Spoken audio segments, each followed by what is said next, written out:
Good morning, everyone. We are going to show the steps of how to make organic fertilizer. So first steps, put the soil on the pot.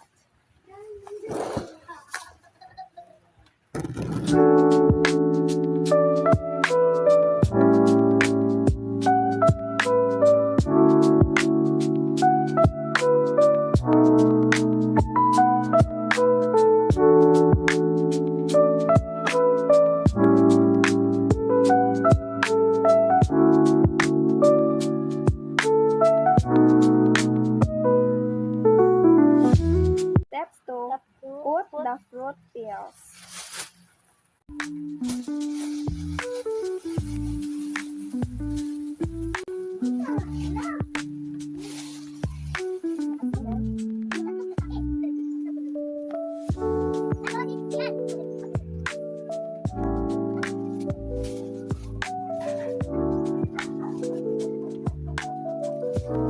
Step 3, put waste and dried leaves.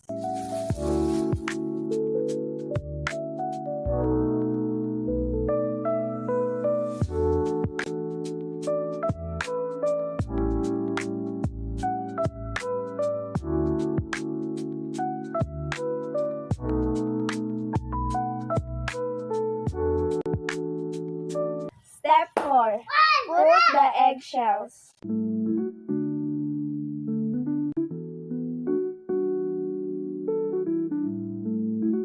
Next step, put another layer of soil.